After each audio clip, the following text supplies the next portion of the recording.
Hi, ಎಲ್ರಿಗೂ ನಮಸ್ಕಾರ. Welcome back to my channel. Ugadi ಹಬ್ಬ ನಮ್ಮ ಹಿಂದೂಗಳ ಹೊಸ ವರ್ಷ ಅಂತಲೇ ಹೇಳ್ಬೋದು. ಈ ಹಬ್ಬನ ಎಣ್ಣೆ ಸ್ನಾನ ಮಾಡಿ ಬೇವು ಬೆಲ್ಲ ತಿಂದು ಹೇಗೆ ಆಚರಣೆ ಮಾಡ್ತೀವೋ ಅದೇ ರೀತಿ ಹೋಳಿಗೆ ಮಾಡೋದು ಕೂಡ ನಮ್ಮ ಪದ್ಧತಿಯಾಗಿದೆ. ಇವತ್ತು ಹೋಳಿಗೆ ರೆಸಿಪಿನ ನೋಡ್ಕೊಬರೋಣ ಬನ್ನಿ. ಮೊದಲಿಗೆ ಹೋಳಿಗೆ ಅಥವಾ ಈ ಒಬ್ಬಟ್ಟು ಮಾಡೋದಕ್ಕೆ ಮೈದಾ ಹಿಟ್ಟನ್ನ ನಾದ್ಕೊಳ್ಳೋದು ತುಂಬ ಮುಖ್ಯ.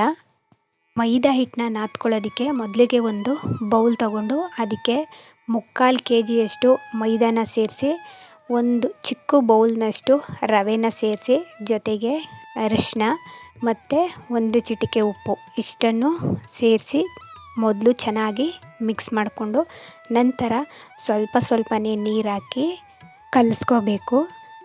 ಬರೀ ಮೈದಾ ಬೇಕಾದರೂ ಕಲಿಸ್ಕೋಬೋದು ಅಥವಾ ಅದಕ್ಕೆ ರವೆನ ಹಾಕಿ ಆದರೂ ಕಲಿಸ್ಕೋಬೋದು.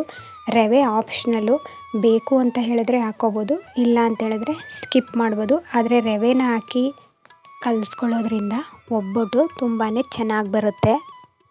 ನೀರು ಹಾಕಿ ಈ ಹದಕ್ಕೆ ಕಲಿಸ್ಕೊಂಡಿದ್ದಾದಮೇಲೆ ಎಣ್ಣೆ ಹಾಕಿ ಮತ್ತೊಂದು ಸಲ ನೀಟಾಗಿ ಎಣ್ಣೆ ಜೊತೆ ಹಿಟ್ಟೆಲ್ಲ ಮಿಕ್ಸ್ ಆಗೋ ಥರ ಮತ್ತೆ ಇನ್ನೊಂದು ಸಲ ಚೆನ್ನಾಗಿ ಕಲಿಸ್ಕೋಬೇಕು. ಕಲಸಿದ್ದಾದಮೇಲೆ ಹಿಟ್ಟನ್ನ ನಾದ್ಕೋಬೇಕು. ಒಂದು ಮೀಡಿಯಮ್ ಲೆವೆಲ್ಗೆ ಹಿಟ್ಟನ್ನ ನಾದ್ಕೊಂಡ್ರೆ ಸಾಕು. ಅತಿಯಾಗಿ ನಾದೋದ್ರಿಂದ ತುಂಬಾ ತೆಳುವಾಗ್ಬಿಡುತ್ತೆ. ಎಣ್ಣೆ ಹಾಕಿ ಮಿಕ್ಸ್ ಮಾಡಿದ್ದಾದಮೇಲೆ ಒಂದು 5ರಿಂದ 6 ಸಲ ಹಿಟ್ಟನ್ನ ಎತ್ತಿ ಪಾತ್ರೆ ಒಳಗಡೆ ಈ ಥರ ಹಾಕೋದ್ರಿಂದ ಹಿಟ್ಟು ತುಂಬಾ ಚೆನ್ನಾಗಿ ಬರುತ್ತೆ.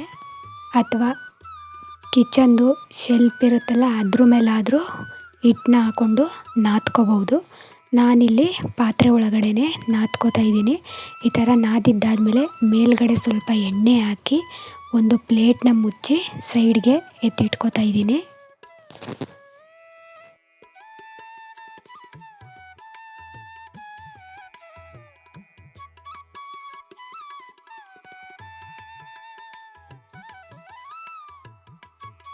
ನಾನು ಕಡಲೆಬೇಳೆ ಒಬ್ಬಟ್ಟು ಮಾಡ್ತಾಯಿದ್ದೀನಿ. ಹಾಗಾಗಿ ಕಡಲೆಬೇಳೆ ತೊಗೊಂಡು ಅದನ್ನು ಒಂದು ಸಲ ಚೆನ್ನಾಗಿ ವಾಶ್ ಮಾಡಿಕೊಂಡು ನಂತರ ನೀರನ್ನ ಸೇರಿಸಿ ಕುಕ್ಕರ್ನಲ್ಲೇ 1 ವಿಜಿಲ್ ಕೂಗಿಸ್ಕೊಳ್ತೀನಿ. ಅರ್ಧ kg ಬೇಳೆನ ತೊಗೊಂಡಿದ್ದೀನಿ.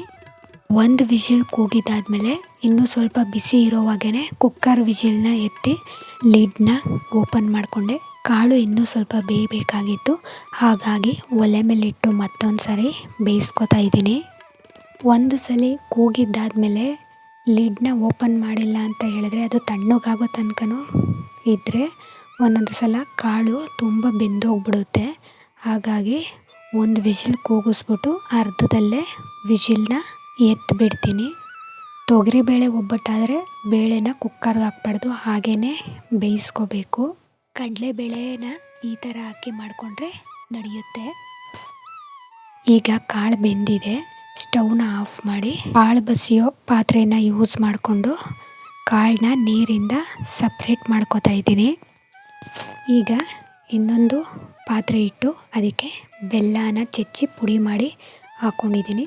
ಇನ್ನೂ ಒಂದೊಂದು ಬೆಲ್ಲ ಸ್ವಲ್ಪ ದಪ್ಪದಾಗಿತ್ತು, ಹಾಗಾಗಿ ಸ್ವಲ್ಪ ನೀರನ್ನ ಸೇರಿಸ್ಕೋತಾ ಇದ್ದೀನಿ. ನೀರನ್ನ ಜಾಸ್ತಿ ಸೇರಿಸ್ಬಾರ್ದು, ಸ್ವಲ್ಪ ಸೇರಿಸ್ಕೊಳ್ಬೇಕು.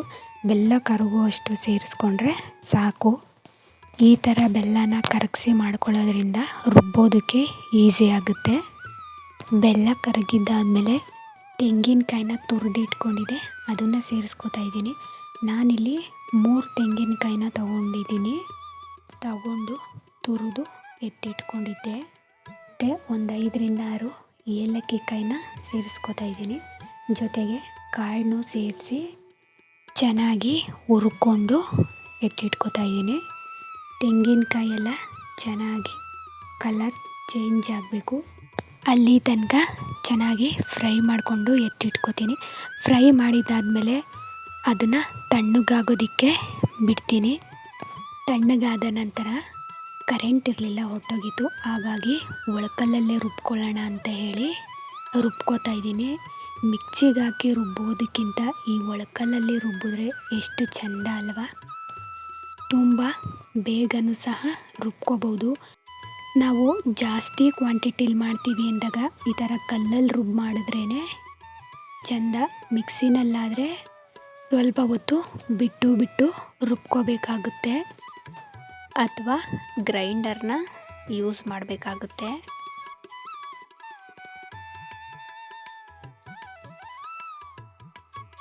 ಈಗ ಕಾಳನ್ನ ರುಬ್ಬಿದ್ದಾಯಿತು ನೋಡಿ. ಈಗ ಕಾಳೆಲ್ಲ ಎಷ್ಟು ಚೆನ್ನಾಗಿ ನುಣ್ಣಗಾಗಿದೆ ಅಂತ. ಈಗ ಹಂಚನ್ನ ಕಾಯೋದಕ್ಕಿಟ್ಟು ಆಗಲೇ ಕಲಸಿಟ್ಟಿದ್ವಲ್ಲ ಆ ಮೈದಾನ ತೊಗೊಂಡು ಇನ್ನೊಂದು ಸಲ ಚೆನ್ನಾಗಿ ಮಿಕ್ಸ್ ಮಾಡಿಕೊಂಡು ಒಬ್ಬಟ್ಟನ್ನ ತಟ್ಕೋಬೇಕು. ನೋಡಿ ಈಗ ಹಿಟ್ಟು ಎಷ್ಟು ಚೆನ್ನಾಗಿ ಆಗಿದೆ ಅಂತ. ನಾನಿಲ್ಲಿ ಒಬ್ಬಟ್ಟನ್ನ ತಟ್ಟೋದಕ್ಕೆ ಸೀರೆ ಕವರ್ನ ಬಳಸ್ತಾ ಇದ್ದೀನಿ. ಈಗ ಒಬ್ಬಟ್ಟು ತಟ್ಟೋ ಕವರ್ ಕೂಡ ಸಿಗುತ್ತೆ, ಅದನ್ನು ಬೇಕಾದರೂ ಬಳಸ್ಕೊಂಡು ಮಾಡ್ಕೋಬೋದು. ಸ್ವಲ್ಪ ಮೈದಾ ಹಿಟ್ಟನ್ನ ತಗೊಂಡು ಅದಕ್ಕೆ ಹೂರ್ಣನ ಸೇರಿಸಿ ಈ ಥರ ಉಂಡೆ ಮಾಡಿ ತಟ್ಟಿ ಹೆಂಚು ಮೇಲೆ ಎರಡೂ ಕಡೆನೂ ಸಹ ಬೇಯಿಸ್ಕೊತಾ ಇದ್ದೀನಿ. ಫಸ್ಟ್ ಒಂದೆರಡು ಸುಡೋ ತನಕ ಎಣ್ಣೆ ಹಾಕ್ಕೋಬೇಕು. ಆಮೇಲೆ ಎಣ್ಣೆ ಹಾಕಲಿಲ್ಲ ಅಂತ ಹೇಳಿದ್ರು ಒಬ್ಬಟ್ಟು ನೀಟಾಗಿ ಬರುತ್ತೆ.